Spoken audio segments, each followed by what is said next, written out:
At exactly 2:13 in the morning, the elevator in the Ashcroft building stopped on a floor that didn't exist.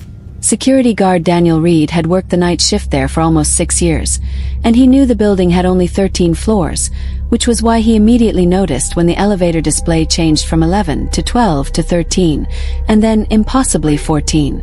Daniel stared at the CCTV monitor and whispered, "Wait, what?" He grabbed his flashlight and walked toward the elevator, where the doors opened to reveal an empty cabin and a display still showing 14. He stepped inside and pressed 13, then B1, but neither button worked. Then he noticed a small red button labeled 14 beneath 13. Just before he touched it, his radio crackled. "Daniel," his supervisor Mark said. Daniel froze and asked, "Yeah," Mark replied. "Don't press that button." Daniel stared at it and asked, "How do you know about it?" After several seconds of static, Mark answered, "Because you're not the first guard to see it." Daniel immediately returned to the security office and searched the old CCTV archives. He found a recording dated October 17, 2018, showing another security guard standing inside the exact same elevator. Mark's voice came through the radio. "He disappeared," Daniel asked. "Disappeared where?" Mark answered, "Floor 14. In the recording, the elevator doors opened onto a long, dark hallway, and the old guard slowly stepped outside. The hallway lights turned on one by one farther into the darkness before the guard disappeared from view. Daniel stared at the screen until he noticed something strange. The timestamp suddenly changed from 2018 to August 17, 2026. He checked the computer clock. It was 2:17 a.m., while the footage showed 2:13 a.m. Daniel whispered, "This footage is 4 minutes in the future." Then the hallway lights began turning on again, one after another, and Daniel noticed something standing at the far end. He switched back to the live elevator camera, and 3 knocks suddenly came through the monitor. Daniel whispered, "Who's there?" The elevator doors opened, revealing the same impossible hallway. Mark immediately warned him through the radio, "Daniel, do not go inside." Daniel stared at the screen and said, "I'm not going anywhere." Then he saw someone standing at the far end of the hallway, the missing guard from 2018. "Mark, he's here," Daniel whispered. The missing guard slowly turned toward the camera, raised one finger to his lips and quietly said, "Don't let it see you." The screen went black. Suddenly every CCTV monitor in the security office switched to the same hallway. Daniel looked around in disbelief and asked, "How is this happening?" Mark's voice came through the radio. "Daniel, leave the building." Daniel ran toward the main entrance, but the glass doors wouldn't open. He pushed them again and shouted, "Come on." Then Mark whispered through the radio, "It's already inside." Daniel slowly turned around.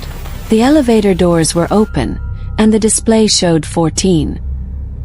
He backed away until the emergency light flickered, revealing a very tall human-like silhouette standing deep inside the elevator. Its face was completely hidden in darkness. Daniel whispered, "Who's there?" The figure took one slow step forward. Daniel stepped back. The light flickered again, and the figure disappeared. Then his radio crackled, and Daniel heard his own voice say, "Who's there?" Daniel stared at it in horror and whispered, "That isn't me." The radio repeated, "Who's there?" Then it said, "Come inside." Daniel dropped it onto the floor. The elevator doors closed, then opened again, revealing the impossible hallway. Daniel cautiously approached, and at the far end stood the missing guard, pointing toward something behind him. Daniel turned around, but there was nothing there. When he looked back, the guard was much closer. The CCTV image suddenly glitched, and when it returned, Daniel was standing inside the hallway. He looked around in panic and whispered, "Where am I?" The elevator behind him was still open, so Daniel ran toward it while the lights behind him turned on one by one. He reached the elevator and repeatedly pressed the lobby button, but nothing happened. Daniel looked back down the hallway. The missing guard stood at the far end, and behind him was the same tall shadow. The guard looked directly at Daniel and whispered, You shouldn't have looked. Every light went out. Daniel's flashlight beam moved wildly through the darkness as he shouted, "Get away from me!" A burst of static followed, and then complete silence. The next morning, the day shift guard arrived and found Daniel's chair empty, his flashlight still on the desk, and his radio transmitting nothing but static. One CCTV monitor showed the elevator. The day guard entered it and noticed the normal buttons from B1 through 13, but beneath 13 was a tiny red button labeled 14. He didn't touch it. The elevator moved by itself. 1 floor. 3. The numbers continued upward until the display finally showed 14. The doors opened onto the impossible hallway. At the far end stood Daniel, wearing the same navy uniform and holding the same flashlight.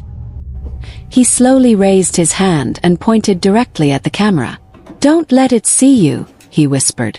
The footage glitched, and for a single frame, a tall shadow appeared directly behind him. Then the recording ended.